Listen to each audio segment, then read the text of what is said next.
Okay, welcome to Project 5.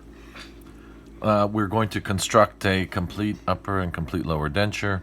We're going to utilize the lingualized occlusion based on Dr. Hildebrandt's methods. I've taken the liberty in advance to mark out on the final impressions, the anatomy that's most important to us here. Just a review, we've got the incisive papilla that we may choose to relieve due to the functional impression techniques, which will put a lot of pressure on the client's nerve supply and blood supply to the palate. So we need to relieve this, just kind of avoid some burning sensations for the client. It all depends if the mucostatic impression technique was utilized or a functional impression technique. We've got the rugae here. They could be construed as mobile as well. We may block them out or relieve them. We've got the tuberosities here. Looks like in 2.7 we've had a recent extraction. I can see a small cleft here. The palatine fovea, which demarcates the soft palate, where we will finish the major connector or palatal surface of the full denture in advance of this, trying to still engage some post-am technique, whether that's Dr. Gysi's or Dr. Scheinemaker's technique. But we're kind of utilizing all of our denture theory histories on our full denture manufacturing. Now, obviously, I've taken further liberties that this is the final impression, so we assume that it's border molded. I've demarcated the frenums here. We've got two on the buccal side and one here in the labial. We can mark it in red. We want to stay off these frenums and relieve them also for our occlusion rim registrations and most definitely in our final prosthetic. So we've got to be really weary of these soft tissue landmarks on the maxillary as well as on the mandibular. We have I'll start with the frenums as we finished off with the maxillary. Two on the buccal, one on the lingual. I don't see one on the labial side. I've marked here, I'm still guessing, even though this is a border molded impression, where the attached and detached mucosa meet. Obviously, we don't want the denture border to go beyond the detached mucosa line, as therefore the denture will become more unstable, especially here on the lingual side of the internal oblique ridge with the myohyoid muscles and digastric attachments, the floor of the mouth. I mean, these is when the tongue is elevated. This could cause the denture to dislodge. So the biggest error I see in full dentures is here on the buccal shelf, that this is extended over the attached to the detached mucosa side here, where the masseter muscle comes in and attaches here. This may be a little bit clearer on this side. So I've put some Vaseline on the models, and I'm going to make two occlusion rims. We're going to use a light cure material. If you're working in a laboratory that chooses to use the shellac material, it's pretty much the same, except the light cure obviously is a little easier to work with. There's a lot of time. Now, a lot of time to use this before it sets up. I mean, we're not going to sit here under the lights for a very long time. I would choose to use the back of this light cure sheet to finish the extent of the denture border at the back. Now, many textbooks and denture courses that you may attend in the future, if not have already, will say, extend this all the way down. We're working with the dental industry in the dentist's office. We were not privy to the final impression. So therefore, I would choose to err on the shorter side. I'll come around the incisive papilla.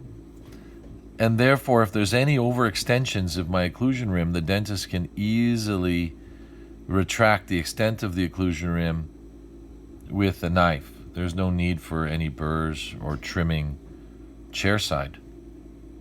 This is going to make the chair time a lot quicker for the dentist and the patient, and at the same time, it's a little easier for myself.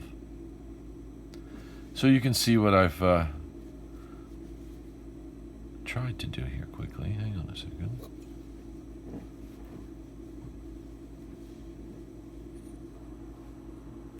So I've covered the tuberosities.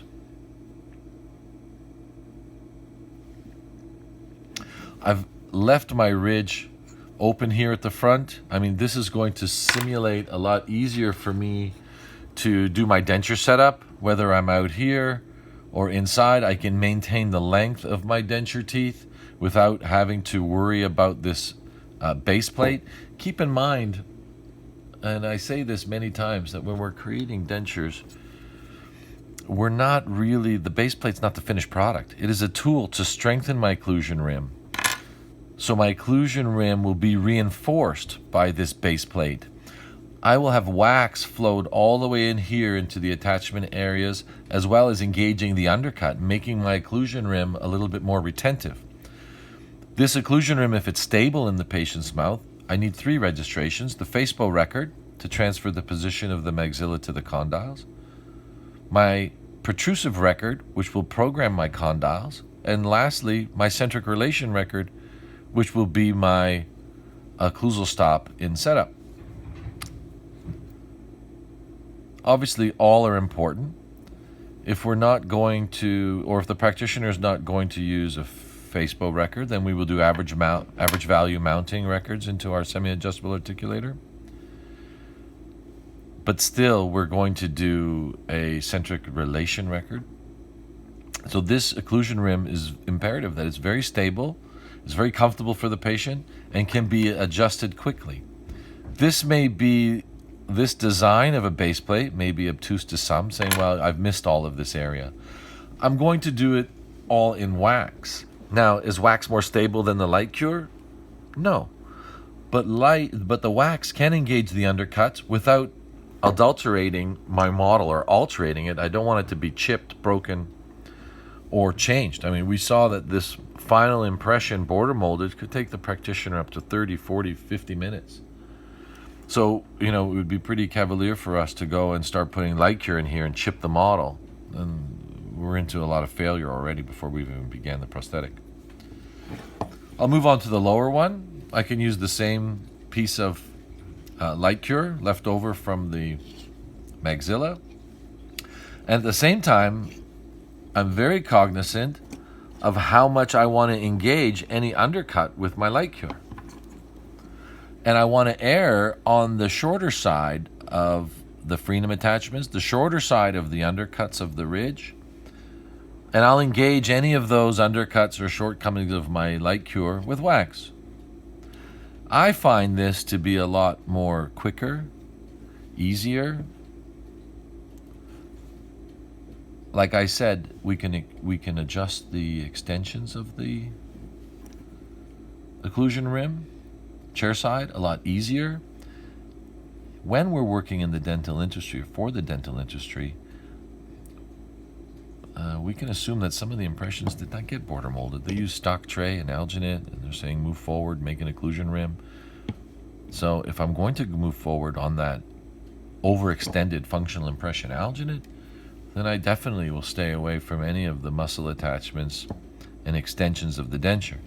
And hopefully the dentist can either muscle trim inside my occlusion rim or give me some idea of the extension of the denture. Otherwise, with experience, I've outlined where I believe the denture to be finished at these borders. Naturally, a border molded impression on the lower can at many times give us suction on the lower or adhesive properties. This is all dependent on the patient's anatomy, most importantly saliva flow or type of saliva that passes the patient. The dental technician is not privy to those things, so we're working in more of a practical atmosphere. So all my dentures will be, similar.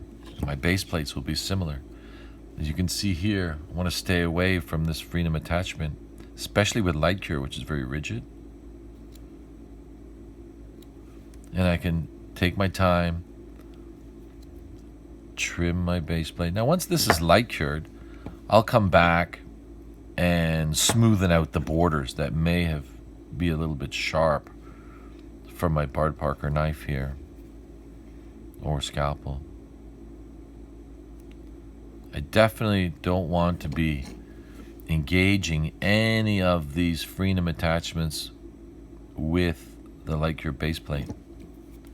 In a perfect world, yeah, we could see that this is the extent of the denture, and then we could even, in some denture theories, process the base plate, heat cure the base plate, have the patient have that as the final prosthetic before doing the occlusion rim. I mean, these are other techniques, but we're going to stick to mainstream dental laboratory. I think in a smaller setting where the technician is working closely with the dentist or the denturist is doing their own laboratory work, then they may go ahead and feel confident to process this base plate. Make duplicates of the master, the silicone model, to engage those undercuts that they've relieved with their processed base plate, and move forward with the bite registration technique and try it. Rest assured, though, after all the procedures are done, the end result should be, or we should strive to be, very similar. In the anterior section here, I'm going to cut out my light cure and leave some room for the length of my anterior teeth. Especially in group function where we don't have much overbite, the patient is exhibiting more exposure of the lower anterior teeth. And I'd hate to kind of create a short anterior tooth because of my base plate.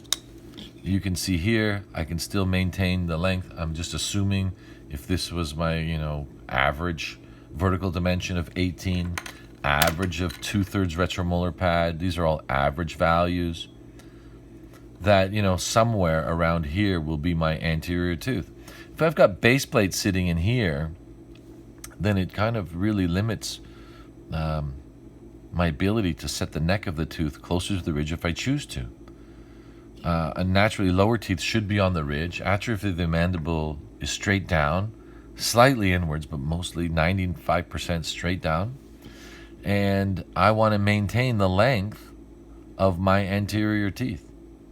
I see too many times that we go to do the setup, myself included, over the years, and now I'm trimming the base plate when there's wax in my birds. It gets really messy, where in advance I can anticipate the length of my base plate, anticipate where the setup's going to be, and this will make things move a lot faster.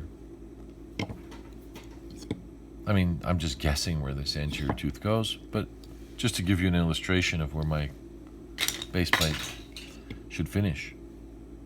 So there you have it, 2 base plates for the project number